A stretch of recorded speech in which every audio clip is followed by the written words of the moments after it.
Esa mañana de martes, Lucía se despertó antes del amanecer como lo hacía todos los días, pero el peso en su pecho era diferente.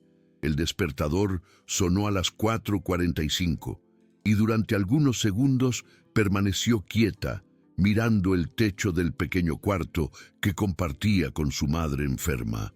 El ventilador hacía un ruido molesto y el olor a ungüento mentolado llenaba el aire. Antes incluso de levantarse, pensó en el café de la patrona, en el piso de mármol que debía brillar y en la lista interminable de tareas que la esperaban en la mansión de los Salazar, pero por dentro algo se agitaba, una mezcla de ansiedad y cansancio acumulado. No sabía que ese sería el día en que todo cambiaría, el día en que el silencio dejaría de ser su armadura. Lucía llegó a la mansión a las 6:20, como siempre, con el uniforme impecable y los auriculares escondidos bajo el cabello recogido. En el camino, había escuchado un podcast en inglés sobre diplomacia internacional. Uno de sus entrenamientos diarios era su manera de seguir aprendiendo, incluso mientras barría aceras y limpiaba baños de lujo.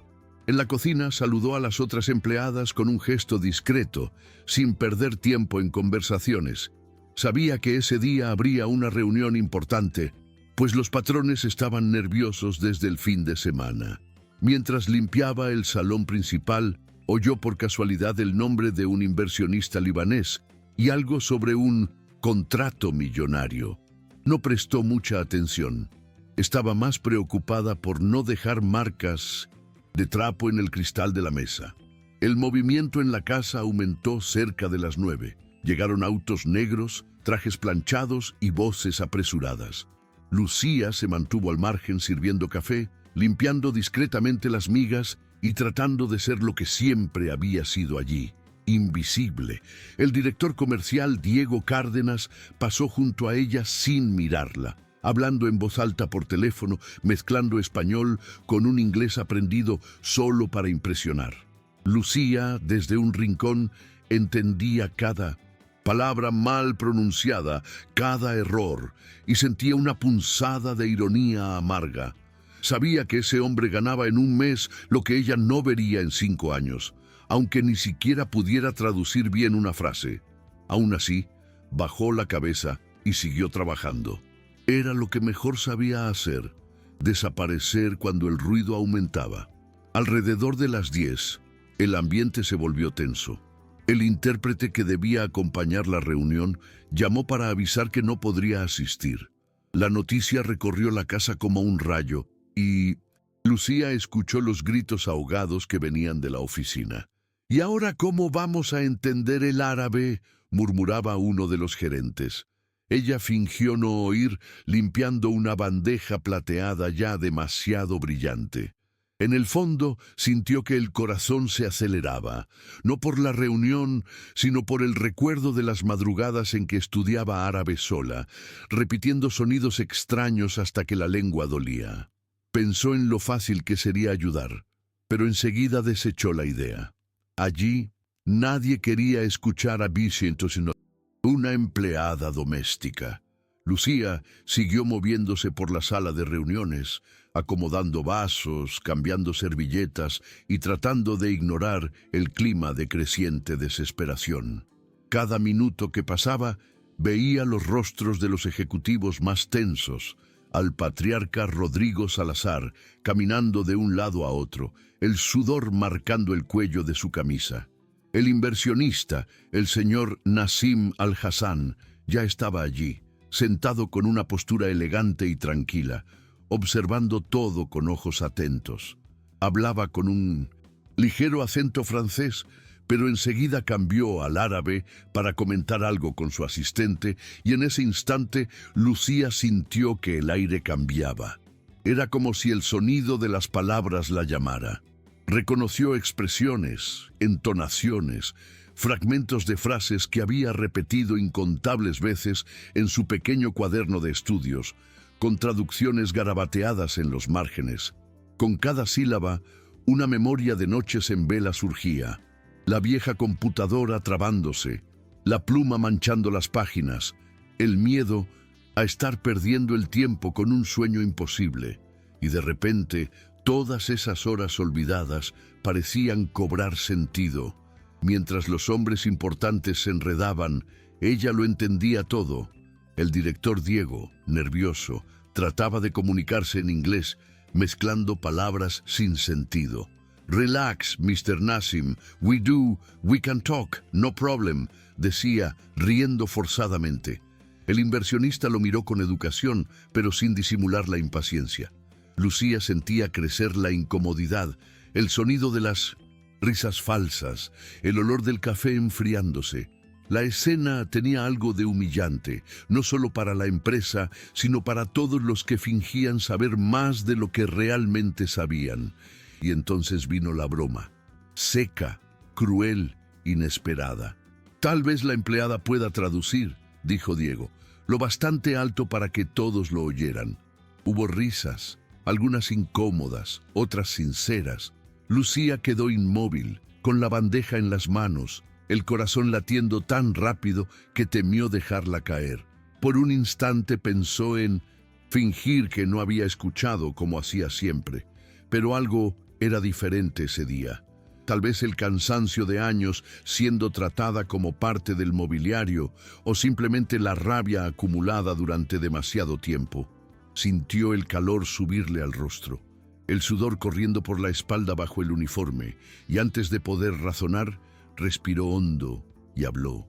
La voz salió firme, casi serena, pero cargada de algo que ni ella misma reconoció. «La paz sea con usted, señor Al-Hassan», dijo, en árabe claro, pausado, impecable. El silencio que siguió a la frase de Lucía fue pesado, casi físico. Todos en la sala se detuvieron.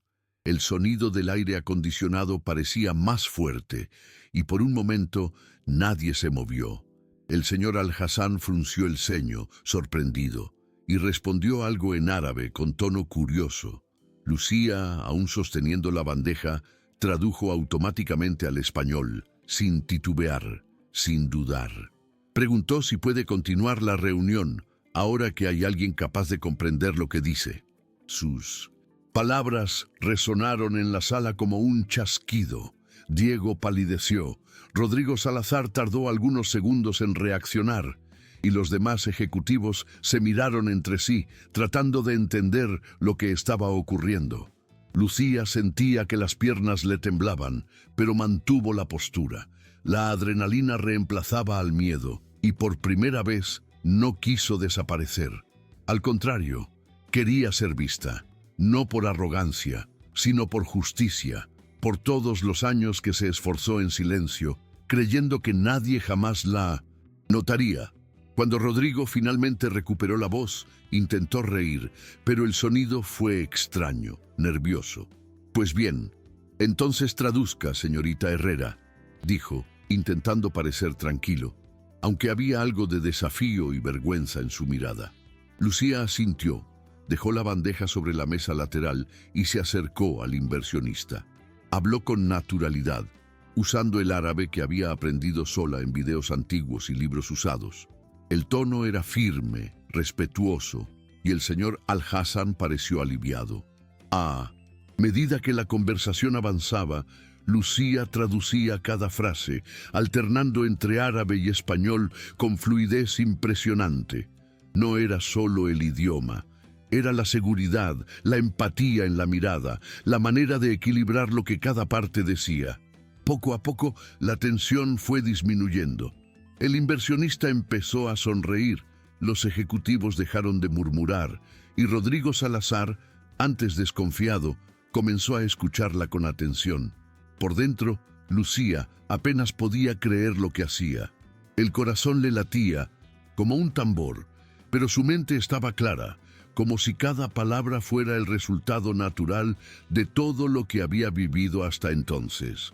A medida que la reunión continuaba, Lucía se convirtió en el centro de la sala, no por vanidad, sino por pura competencia. El inversionista hablaba sobre contratos, expectativas y plazos, y ella traducía con precisión, incluso en las expresiones idiomáticas más difíciles. Ningún traductor profesional lo habría hecho mejor.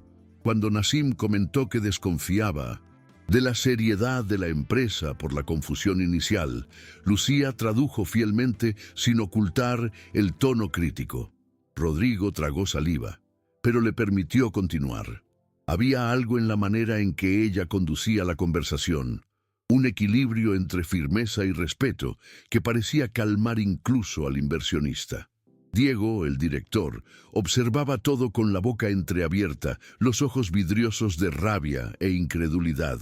Intentaba mantenerse allí, pero cada palabra de Lucía lo reducía. El poder había cambiado de manos y nadie podía fingir lo contrario. Cuando la reunión terminó, el ambiente era completamente distinto.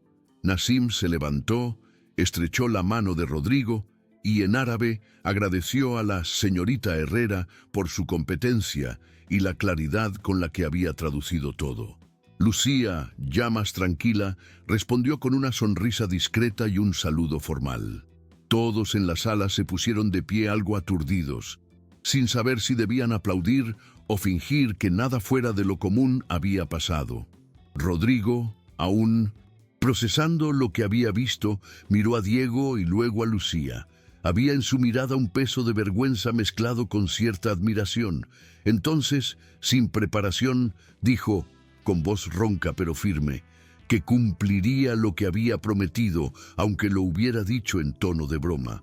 Diego fue despedido allí mismo, delante de todos, y Lucía, sin saber si reír o llorar, escuchó a Rodrigo decir que, a partir de ese momento, sería la nueva directora comercial internacional.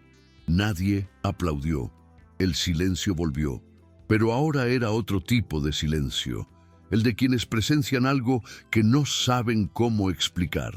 Cuando la noticia se difundió por los pasillos de la empresa, nadie lo creyó. Una empleada doméstica ascendida a directora comercial era algo que simplemente no tenía sentido en ese entorno.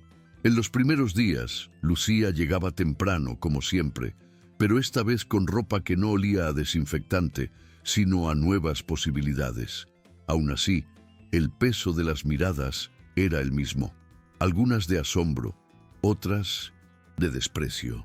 Muchos pensaban que había tenido suerte, como si años de estudio en silencio fueran obra del azar. En los descansos, escuchaba susurros detrás de las puertas, chistes mal disimulados, comentarios sobre la sirvienta que habla árabe. Lucía no respondía, solo respiraba hondo y seguía, como quien aprendió a sobrevivir tragándose el orgullo. Lo más difícil no era el trabajo, sino la sensación constante de tener que demostrar cada día que merecía estar allí.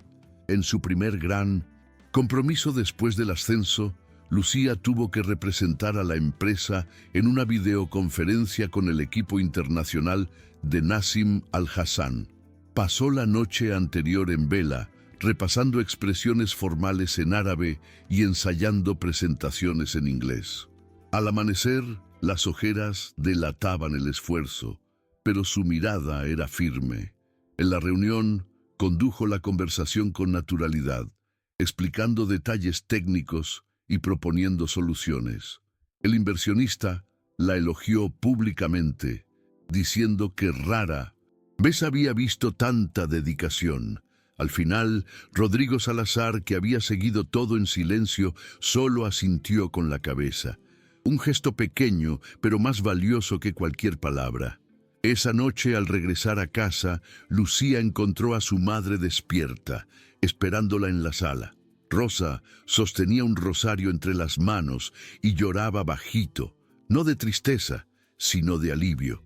Sabía que algún día verían quién eres, dijo, y Lucía, por primera vez en mucho tiempo, lloró con ella, no de cansancio, sino de reconocimiento. En los días siguientes, Lucía comenzó a adaptarse a su nueva rutina, pero la transición no fue sencilla. Ahora tenía una oficina propia, un escritorio de madera clara y una placa con su nombre grabado. A veces lo miraba y todavía le parecía un sueño. Pasaba gran parte del tiempo aprendiendo procesos, revisando contratos y atendiendo correos en varios idiomas. El celular vibraba sin parar y el ritmo era completamente distinto a la vida de antes, cuando el sonido más constante era el de la aspiradora. Aún así, Lucía no se dejaba deslumbrar.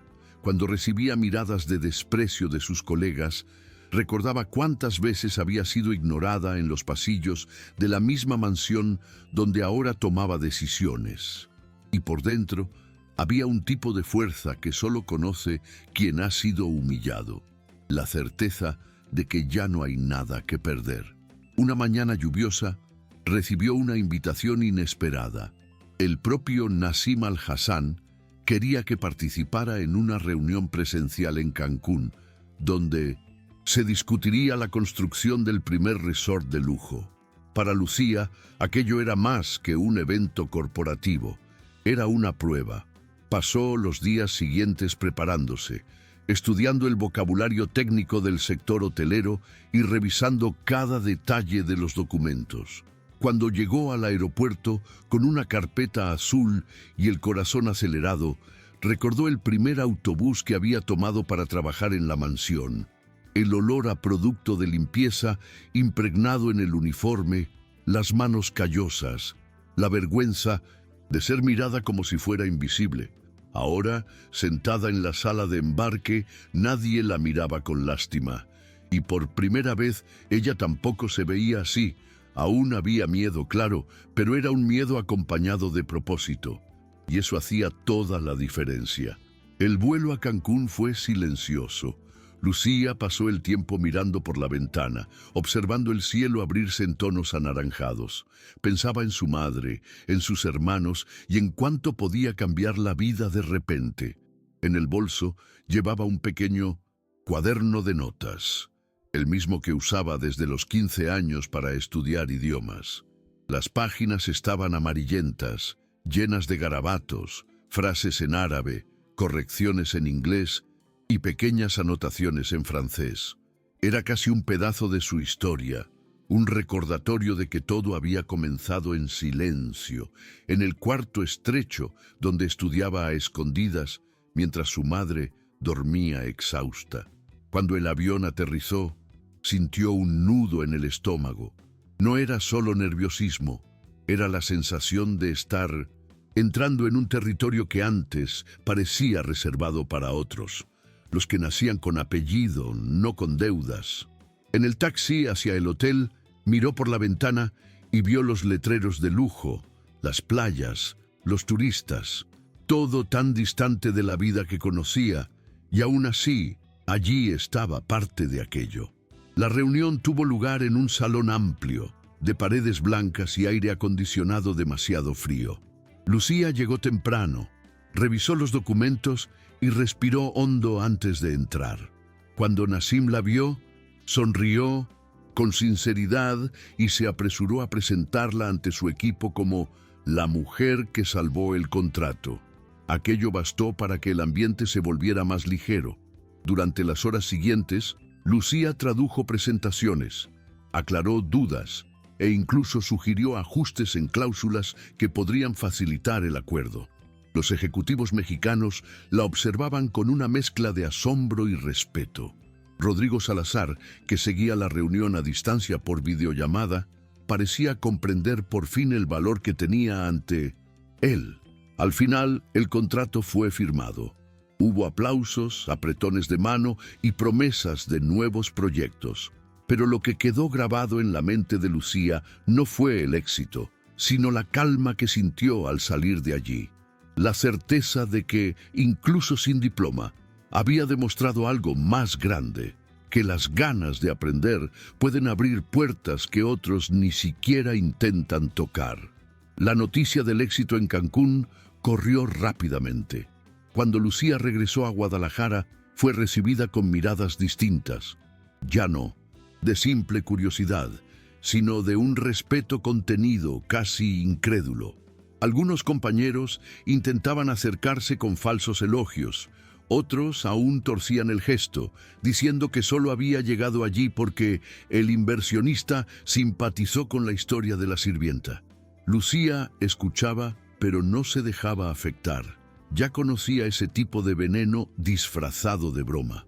Pasaba los días concentrada en su trabajo, aprendiendo sobre negociaciones internacionales y gestión de equipos, mientras cuidaba de su madre, que empeoraba poco a poco.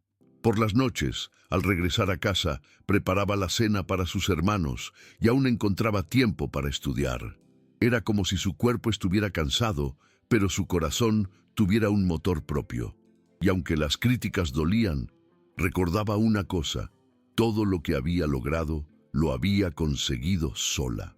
Una tarde, Rodrigo Salazar le pidió que fuera a su oficina. Lucía entró con nerviosismo, pensando que algo había salido mal. Pero, para su sorpresa, el tono de él era otro, más humano, casi paternal. Le dijo que había hablado con Nassim y que el inversionista estaba interesado en abrir una nueva línea de negocios centrada en relaciones culturales entre el mundo árabe y México, algo inédito para la constructora, y quería que Lucía la dirigiera. Por unos segundos, ella creyó haber escuchado mal. El corazón se le aceleró y las manos le sudaban. Rodrigo explicó que, además de su dominio de los idiomas, lo que había impresionado a Nassim era su empatía, la manera en que lograba entender el otro lado de una negociación. Era más que traducción, era conexión. Lucía salió de la oficina sin poder sonreír, dominada por una mezcla de miedo y gratitud. Sabía que sería un desafío enorme, pero también que era exactamente allí, en ese nuevo espacio, donde su verdadera historia comenzaba. Durante los meses siguientes, Lucía se volcó en su nuevo cargo con una dedicación casi obsesiva. Pasaba horas en reuniones, respondiendo correos en distintos idiomas y conciliando intereses entre ejecutivos que jamás imaginaron tener que tratar con alguien como ella. La responsabilidad era enorme y a veces el miedo regresaba. Ese miedo antiguo a no ser suficiente, a cometer un error y verlo todo derrumbarse. Pero aprendió a manejarlo del mismo modo en que había enfrentado el cansancio de las madrugadas de estudio, respirando hondo y continuando. Había días en que llegaba a casa tan agotada que se quedaba dormida sobre la mesa, con los papeles aún abiertos. En otros, lloraba en silencio, recordando las veces que la trataron como si no tuviera voz. Y, paradójicamente, eran esos recuerdos los que le daban fuerza para seguir. Porque ahora, cada firma, cada contrato cerrado, era una manera de reescribir todo lo que alguna vez le negaron.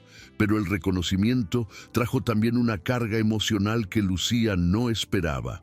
Una noche, al volver del trabajo, encontró a su madre caída en el suelo de la cocina.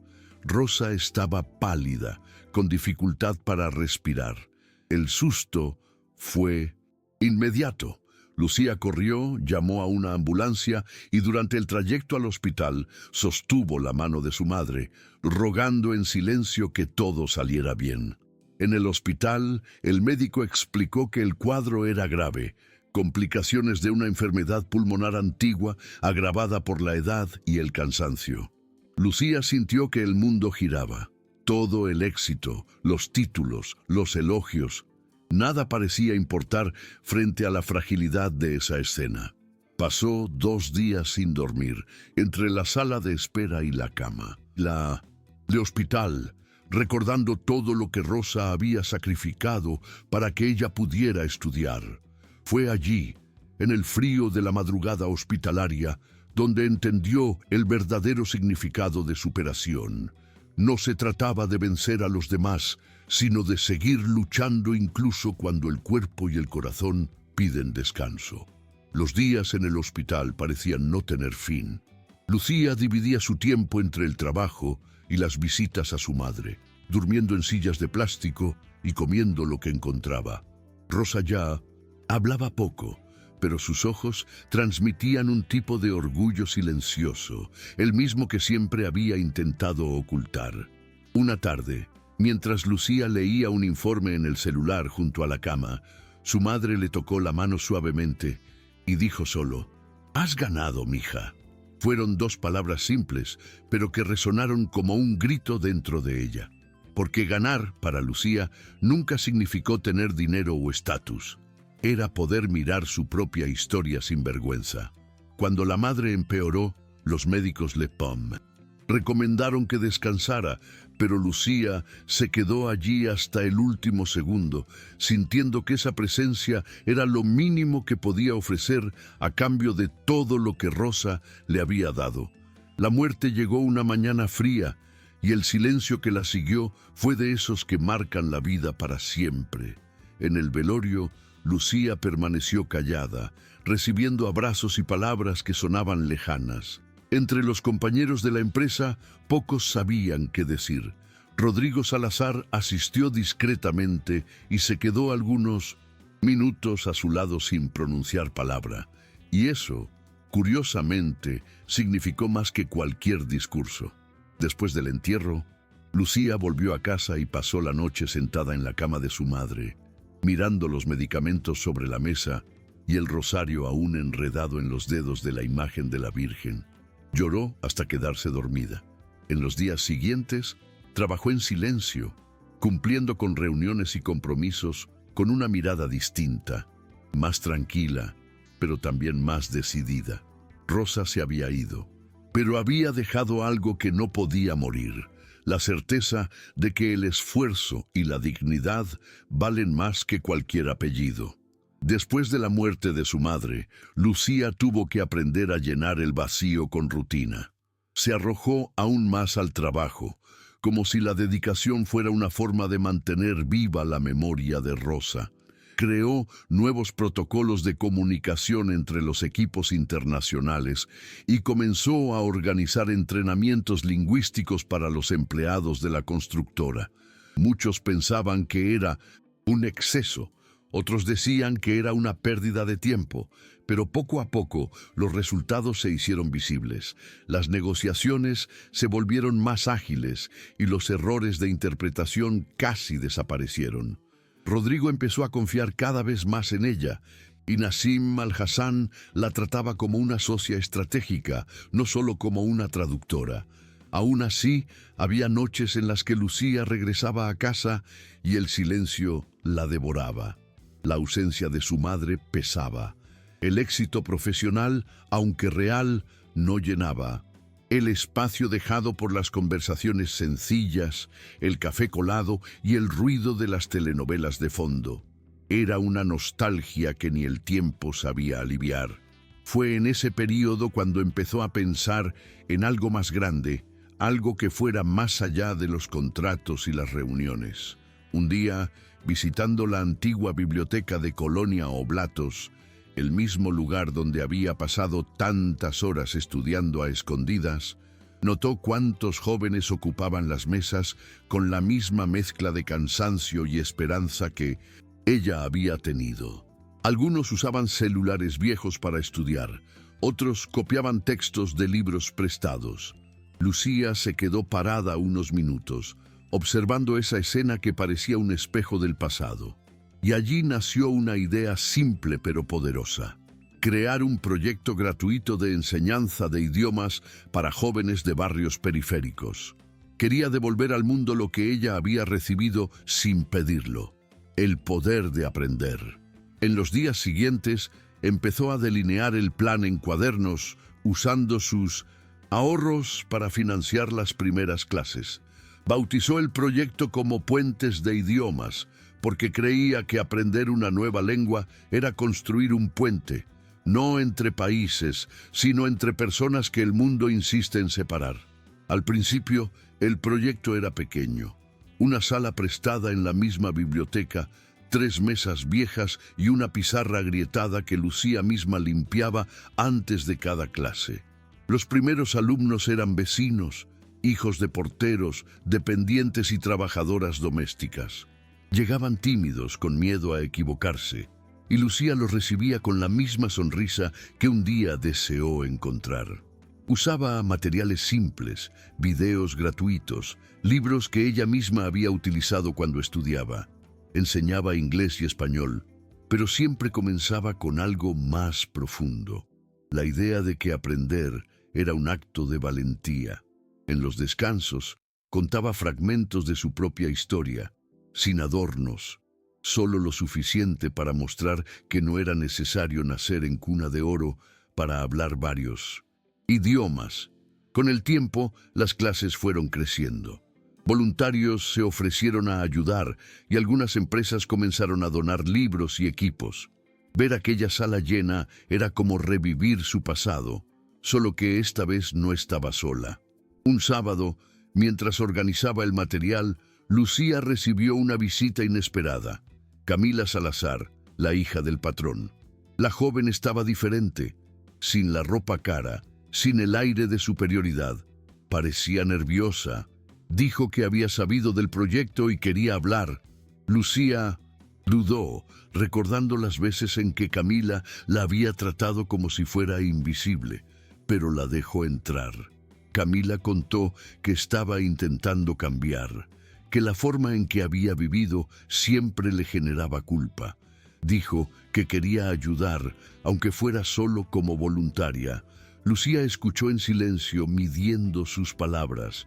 No era fácil creerlo, pero había sinceridad en su mirada. Al final, aceptó la ayuda, no por lástima, sino porque creía que los cambios reales ocurren cuando se da espacio al arrepentimiento. Ese día, mientras acomodaban juntas las sillas del aula, Lucía comprendió que, de algún modo, su superación empezaba a multiplicarse, ya no como una victoria individual, sino como un movimiento capaz de transformar a otros también. La llegada de Camila al proyecto tuvo un impacto que Lucía no esperaba. Al principio, los jóvenes estaban desconfiados. Al fin y al cabo, la muchacha que antes pasaba en un coche importado por las calles, ahora se sentaba a su lado, compartiendo cuadernos y ayudando con traducciones. Pero poco a poco, el hielo se rompió. Camila comenzó a usar su influencia para conseguir donaciones. Consiguió computadoras usadas, reformó la sala e incluso creó una página en línea para divulgar las clases. Lucía observaba todo con gratitud, pero también con precaución. No quería que el Puentes de Idiomas se convirtiera en un proyecto de vitrina, lleno de apariencias. Quería que siguiera siendo auténtico, nacido del mismo espíritu de quien aprendió, con poco. Y sorprendentemente, Camila lo entendió. Trabajaba en silencio, sin buscar protagonismo, aprendiendo junto con los alumnos. Lucía empezó a verla con otros ojos, no como la hija del patrón, sino como alguien intentando reparar lo que el privilegio había distorsionado. Con el tiempo, el proyecto creció. Empezó a atender a decenas de jóvenes y la biblioteca cobró vida como nunca antes. Las tardes estaban llenas de voces pronunciando palabras en distintos idiomas, mezcladas con risas y el sonido de las páginas al pasar. Lucía se sentía en casa allí. Entre una clase y otra, veía en los rostros de los alumnos el reflejo de su propia trayectoria, el miedo a fallar, el brillo del descubrimiento, la esperanza tímida que nace cuando alguien cree en uno por primera vez. Por las noches regresaba a su pequeño departamento cansada, pero en paz. Sabía que estaba construyendo algo que permanecería incluso después de ella. Y, tal vez por primera vez en su vida, empezó a pensar que el verdadero éxito no era el cargo ni el salario, sino la capacidad de abrir caminos para los demás. El Puentes de Idiomas dejaba de ser un sueño personal y se convertía en un legado colectivo. Con el éxito del proyecto, comenzaron a llegar invitaciones para entrevistas y reportajes. Al principio, Lucía las rechazaba, incómoda con la idea de exponerse. Siempre pensó que su historia no era para inspirar a nadie, sino para demostrar que el conocimiento puede cambiar un destino. Pero Rodrigo Salazar, Insistió en que aceptara, diciendo que el país necesitaba escuchar historias como la suya. Después de mucha duda, Lucía aceptó participar en un programa de televisión local. El día de la grabación llegó sencilla, con una blusa azul y el mismo collar que su madre le había regalado años atrás. Cuando encendieron las cámaras, las manos le temblaban, pero la voz salió firme. Habló sobre el trabajo doméstico, las noches de estudio, las barreras que enfrentó. También habló de su madre, sin romantizar, solo reconociendo. Cuando terminó, la presentadora estaba conmovida. Esa noche, el video se difundió por toda la ciudad. Miles de personas lo compartieron, y el nombre Puentes de Idiomas se hizo conocido en todo Guadalajara. En los días siguientes, Lucía recibió decenas de mensajes. Personas que decían haberse inspirado, jóvenes que querían inscribirse en las clases, profesores que ofrecían ayuda.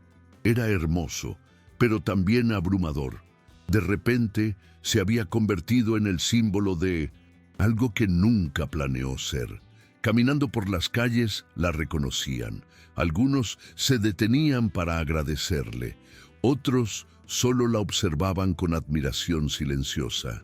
Lucía se sentía agradecida, pero también cargaba el peso de la responsabilidad, la de no decepcionar, de no dejar que el proyecto perdiera su esencia.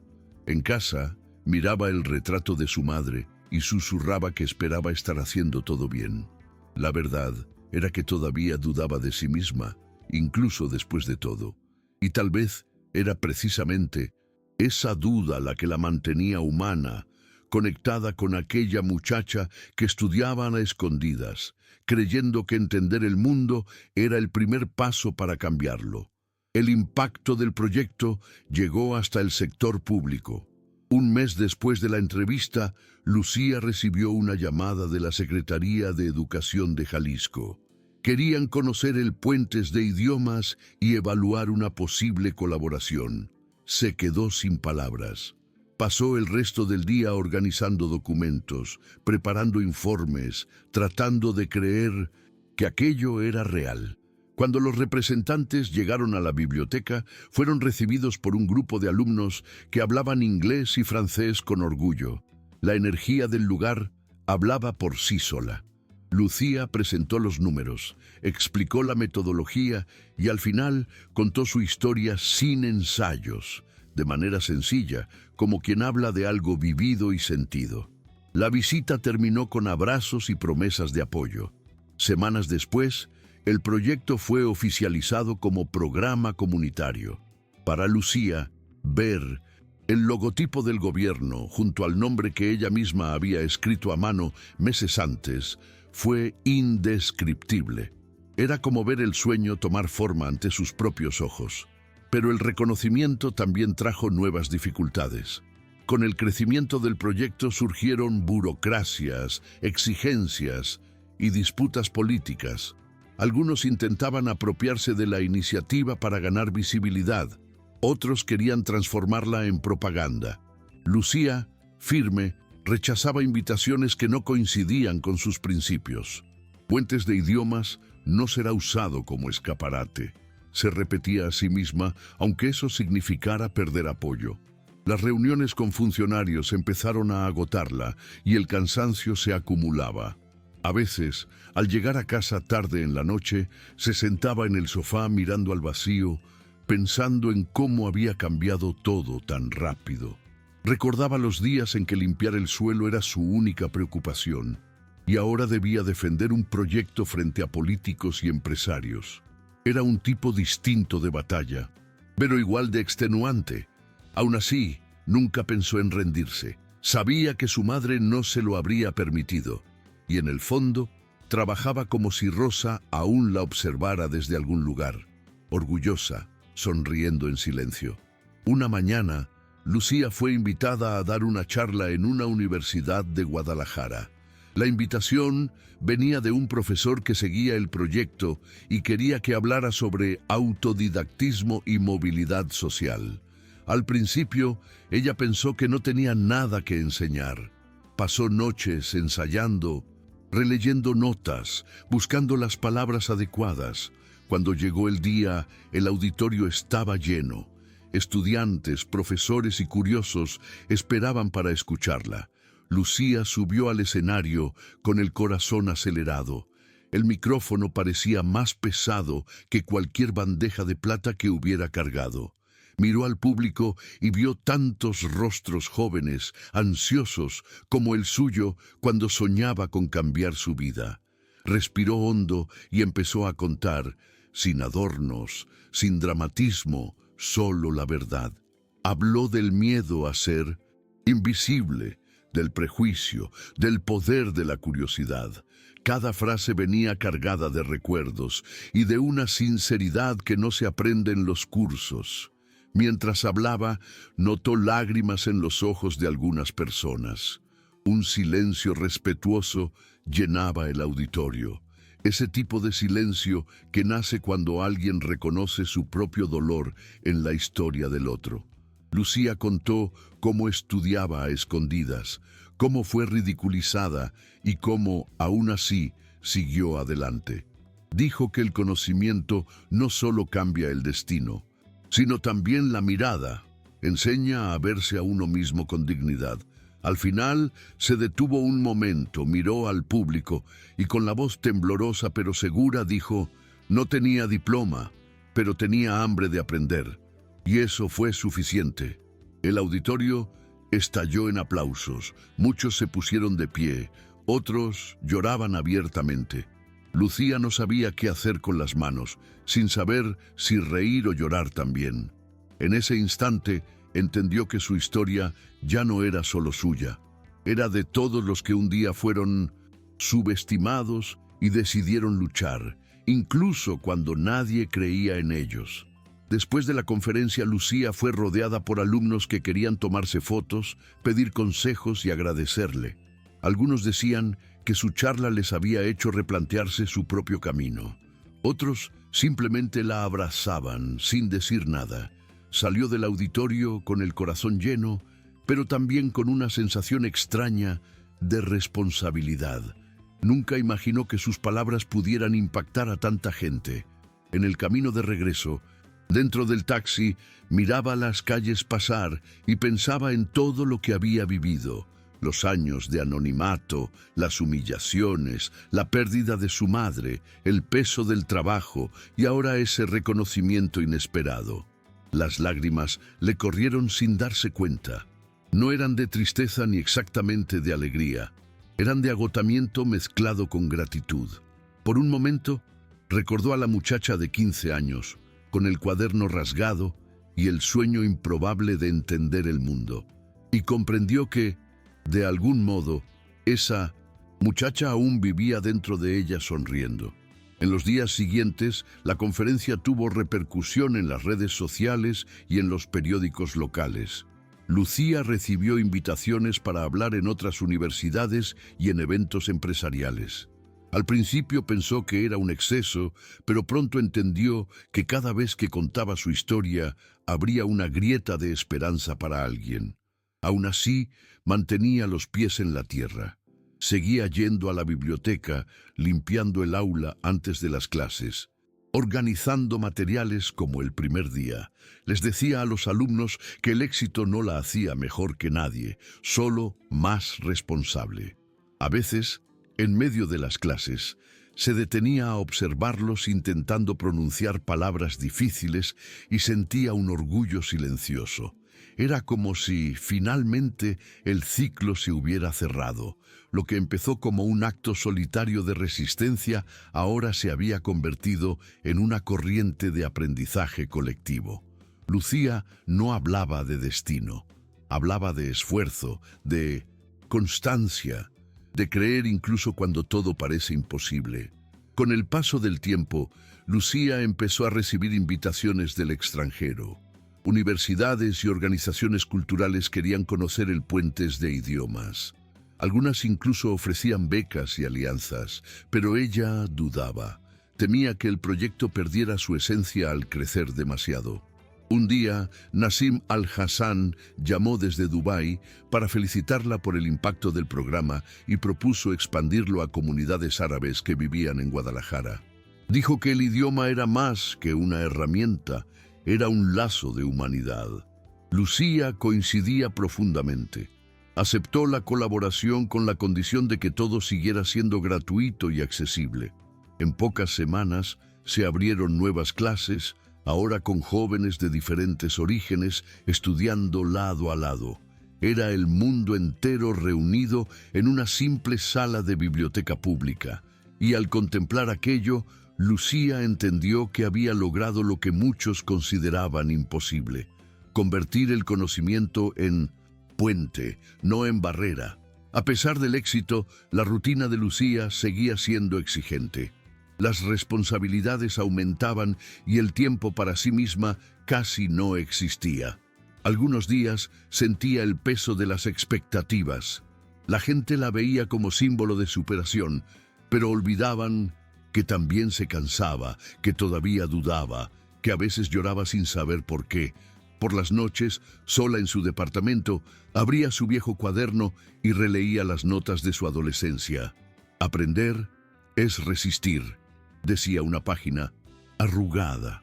Esa frase, escrita sin pretensiones, se había convertido casi en un lema. Le recordaba que el conocimiento nunca había sido cuestión de estatus, sino de supervivencia. En esos momentos extrañaba a su madre, el olor del café sencillo, la vida sin tanta presión. Pero también sabía que, si Rosa estuviera viva, se sentiría orgullosa, no por el éxito, sino porque su hija seguía siendo la misma, humilde, fuerte y dispuesta a luchar por algo más grande que ella misma. Un año después de la creación del proyecto, la biblioteca de Colonia Oblatos se transformó en un punto de encuentro para personas de todos los rincones. Jóvenes, adultos e incluso ancianos asistían a las clases, creando un ambiente donde los acentos se mezclaban y las historias se cruzaban. Lucía caminaba entre las mesas, corrigiendo pronunciaciones y animando a cada alumno con paciencia. A veces se quedaba observando a los que llegaban tímidos y recordaba lo que era sentirse fuera de lugar. Ahora era ella quien ofrecía el espacio que siempre soñó tener, un lugar donde nadie era juzgado por su ropa, su origen o su forma de hablar. Una tarde, al ver a un grupo de alumnos ayudarse entre sí, Lucía sintió una emoción profunda, casi física. Era la misma sensación que tuvo el día de la reunión con Nassim, la conciencia de estar viviendo algo que cambiaría el curso de su propia vida. El reconocimiento seguía creciendo, y con él venían nuevas oportunidades. La constructora Salazar decidió apoyar oficialmente el Puentes de Idiomas, financiando su expansión a otras ciudades. Rodrigo Salazar, ahora más humilde, decía públicamente que Lucía le había enseñado más sobre humanidad que cualquier curso de administración. Ella escuchaba con respeto, pero sin vanidad. Sabía lo que significaba venir desde abajo. Sabía que el poder no cambia a las personas, solo las revela. Por eso mantenía los pies firmes en la tierra, insistiendo en que el proyecto siguiera siendo gratuito y accesible. Cuando comenzaron las primeras clases fuera de Guadalajara, Lucía viajó para acompañarlas personalmente. Conoció alumnos de comunidades rurales, madres solteras, jóvenes migrantes, personas que se veían reflejadas en ella y que por primera vez se sentían vistas. Cada aula que visitaba era como abrir una nueva página de su historia, y en todas dejaba el mismo mensaje: la educación no es un premio, es un derecho que se conquista, incluso cuando el mundo intenta quitártelo. Una mañana de viernes, Lucía recibió una carta de la Universidad Nacional Autónoma de México. Era una invitación oficial para impartir una conferencia sobre autodidactismo e inclusión social. Leyó y releyó el papel varias veces, tratando de asimilar lo que significaba. La UNAM siempre había sido, para ella, un símbolo inalcanzable. el tipo de lugar donde estudiaban las personas que tenían lo que ella nunca tuvo: tiempo, dinero, oportunidades. Y ahora la estaban invitando a hablar allí. La noticia se difundió entre los alumnos del 100 proyecto, que lo celebraron como un triunfo colectivo. Durante los preparativos, Lucía estaba ansiosa, temerosa de no estar a la altura. Pasó noches revisando su discurso, pensando en cada palabra, en cada pausa, pero, en el fondo, sabía que su verdad bastaba. Lo que tenía para ofrecer no provenía de libros caros, sino de cicatrices. El día de la conferencia, el auditorio estaba lleno. Profesores reconocidos, alumnos y periodistas esperaban para escucharla. Lucía subió al escenario sin maquillaje, con el mismo collar sencillo de siempre y un pañuelo azul atado en el cabello. Comenzó contando el inicio: la mansión, el silencio, las risas disimuladas de los patrones. Habló del miedo a ser invisible, de la soledad de las madrugadas de estudio, del peso de cargar una casa entera sobre los hombros. Las palabras nacían de un lugar verdadero, y eso se sentía. Dijo que el conocimiento no se trataba de estatus, sino de libertad, que quien aprende por su cuenta lleva dentro una fuerza que el mundo entero intenta apagar. Cuando terminó, hubo un silencio profundo, seguido de una ovación que parecía no tener fin.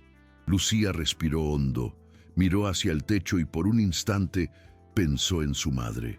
Sintió como si Rosa estuviera allí, sonriendo entre el público, orgullosa y en paz.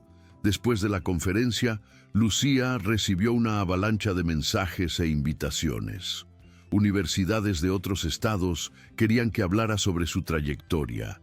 Empresas la buscaban para proyectos de inclusión y hasta medios internacionales pedían entrevistas.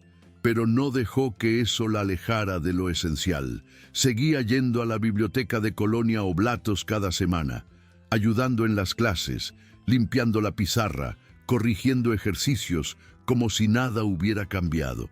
Los alumnos bromeaban diciendo que ya era famosa y ella respondía con humor: «Famosa es la paciencia que ustedes tienen conmigo». La verdad era que el éxito no la seducía. Lo que la movía era ver a alguien aprender a decir buenos días en 1900, otro idioma, y darse cuenta de que el mundo podía ser más grande que las fronteras de su propia calle. Esa simplicidad era lo que mantenía a Lucía entera, incluso con el mundo intentando convertirla en algo que no quería ser.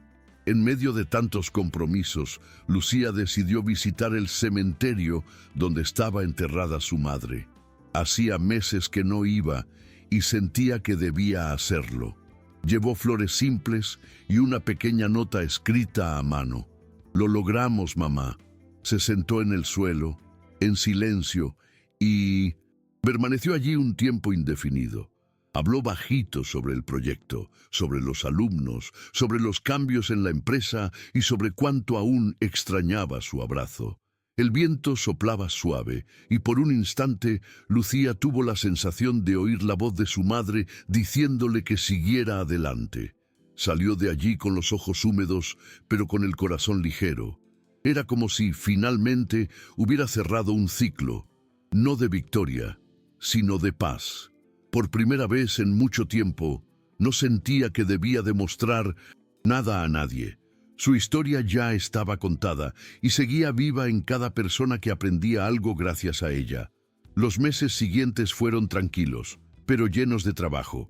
El Puentes de Idiomas seguía creciendo, y Lucía ya no podía estar en todos los lugares al mismo tiempo. Creó un equipo de coordinación con antiguos alumnos para que el proyecto continuara funcionando incluso cuando ella estuviera de viaje. Ver a esos jóvenes enseñando a otros con el mismo brillo en los ojos la emocionaba de una forma difícil de describir. Era como si la semilla que había plantado se hubiera convertido en bosque. A veces llegaba a la biblioteca de sorpresa y se quedaba escondida al fondo observando las clases. Le gustaba ver a las nuevas generaciones asumir ese espacio como si siempre les hubiera pertenecido. En esos momentos recordaba cuán generosa podía ser la vida con quienes nunca se rinden, aunque esa generosidad venga disfrazada de lucha. En una de esas visitas, un chico de 17 años se acercó a ella al final de la clase. Le dijo que había empezado el curso sin saber decir ni una palabra en inglés y que ahora había conseguido una beca para estudiar turismo. Lo contó con una sonrisa nerviosa y los ojos llenos de lágrimas. Lucía lo escuchó con atención, intentando contener las suyas. Cuando el muchacho le dio las gracias, diciéndole que ella le había cambiado la vida, Lucía respondió con sencillez: «Tú lo hiciste. Yo solo te mostré la puerta». Esa frase resonó en su mente. Durante días, era verdad. Lo que ella hacía era abrir caminos, lo demás dependía del valor de cada uno. Y fue allí, viendo a ese joven marcharse con su certificado en la mano, cuando entendió que la superación no es un momento único, sino algo que se multiplica, se expande y continúa existiendo, incluso cuando ya no estamos allí para verlo. Al cumplirse 2 años del proyecto, los alumnos y voluntarios organizaron una sorpresa, una celebración en la biblioteca. El lugar estaba decorado con banderines hechos a mano, con frases en distintos idiomas escritas por los estudiantes. Cuando Lucía entró, todos comenzaron a aplaudir. En el centro había una mesa con un pastel sencillo y una placa de madera que decía: «Gracias por enseñarnos a creer». Lucía intentó contener el llanto, pero las lágrimas brotaron rápido. Nunca imaginó que un día sería celebrada de esa manera, y por personas que, como ella, sabían lo que era luchar sin garantías. En su discurso improvisado, agradeció diciendo que todo aquello existía solo porque nadie había dejado de aprender, incluso cuando el mundo decía lo contrario. Aquel día quedó grabado en su memoria, no por el reconocimiento, sino por la sensación de pertenencia, algo que había buscado toda su vida y por fin había encontrado. Después de la celebración, Lucía regresó a casa caminando despacio. El cielo de Guadalajara estaba teñido de rosa y el viento traía olor a lluvia. En el camino, pasó frente a la mansión de los Salazar, el lugar donde todo había comenzado. Se detuvo unos segundos ante los altos portones, observando las luces encendidas y el movimiento de los guardias. Recordó la primera vez que entró allí, con su uniforme, temiendo incluso respirar fuerte. Ahora miraba ese mismo lugar con otros ojos, sin rencor, sin vanidad, solo con gratitud. Si no hubiera vivido el silencio y la invisibilidad, quizá nunca habría encontrado su voz. Permaneció allí un momento, como quien se despide de una versión antigua de sí misma, y luego siguió caminando, ligera, con la certeza de que ya no tenía nada que demostrar. Lo que era suyo ya estaba conquistado. No en títulos, sino en impacto. Unas semanas después, Lucía recibió un correo inesperado, una invitación para representar a México en una conferencia internacional sobre educación e inclusión en Lisboa. El evento reuniría a personas de todo el mundo, y ella sería la única participante latinoamericana. Al principio creyó que era un error. Releyó el correo varias veces hasta convencerse. Pasó días preparándose, revisando su discurso, traduciendo términos técnicos y estudiando a los otros ponentes. Cuando llegó al aeropuerto con una pequeña maleta y el corazón acelerado, recordó la primera vez que soñó con viajar fuera del país. Le parecía un absurdo, algo reservado para otros. Ahora era real. En el avión, miró por la ventana y por primera vez en mucho tiempo se permitió sonreír en silencio. Sintió que de algún modo llevaba consigo todas las voces del proyecto, todas las historias que había ayudado a transformar. En Lisboa, la conferencia se realizó en un auditorio moderno, lleno de traductores, cámaras y periodistas. Cuando llegó su turno de hablar, Lucía se levantó despacio, ajustó el micrófono y miró al público. Comenzó diciendo que nunca había estudiado en escuelas caras, que aprendió idiomas limpiando pisos y leyendo libros prestados. La gente la escuchaba con un respeto raro. Habló de los puentes invisibles que la educación construye y de cómo el conocimiento puede romper el ciclo de la pobreza cuando se comparte. Mencionó a los jóvenes de Guadalajara, los rostros que aún veía cada día, y dijo que cada uno de ellos era la prueba viviente de que lo imposible solo existe hasta que alguien se atreve a contradecirlo. Cuando terminó, el público se puso de pie para aplaudirla.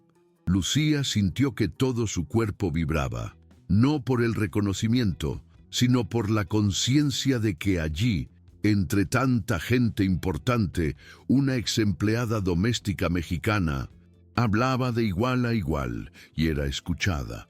Al regresar a México, Lucía fue recibida con abrazos, flores y sonrisas sinceras.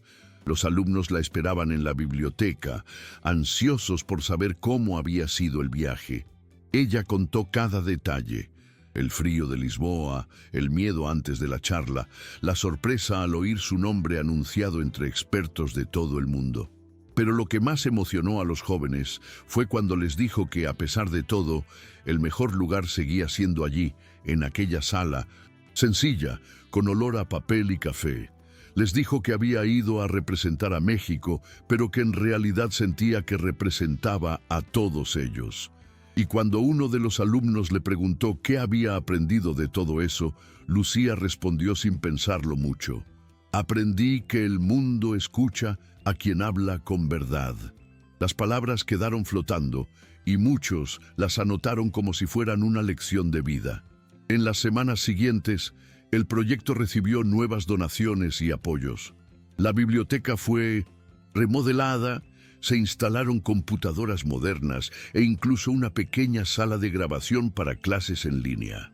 Lucía supervisaba cada detalle con el mismo cuidado de siempre, sin dejar que el éxito alterara el sentido original de la iniciativa.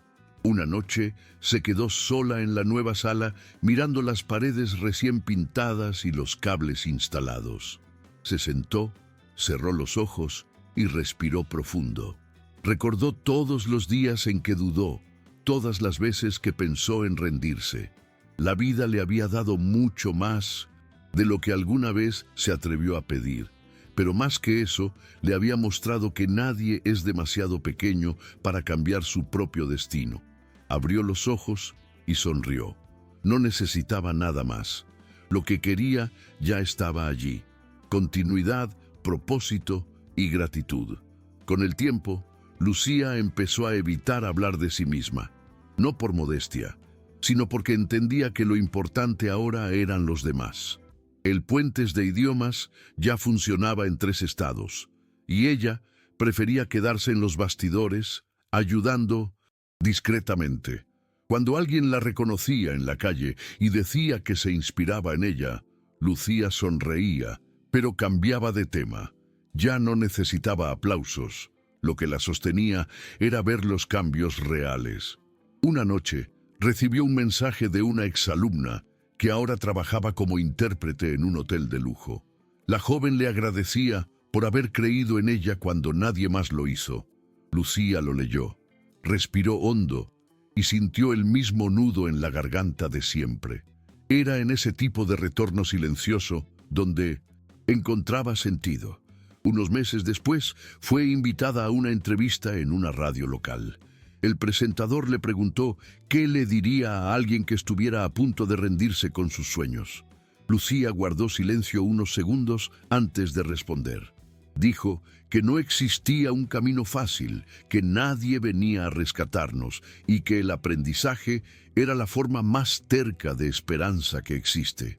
Contó que durante años pensó que el silencio era el precio de la supervivencia, hasta que descubrió que su voz podía abrir puertas, no solo para ella, sino para muchos.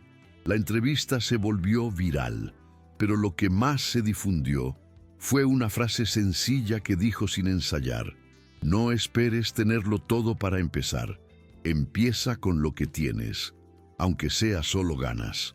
Hoy, cuando alguien pronuncia el nombre de Lucía Herrera en Guadalajara, no solo se recuerda la historia de una mujer que superó el prejuicio, se recuerda a alguien que creyó que el conocimiento podía cambiar destinos.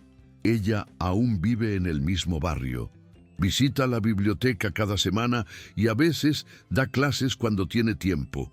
Nunca quiso lujo ni fama, solo quiere seguir haciendo lo que siempre hizo, aprender y enseñar.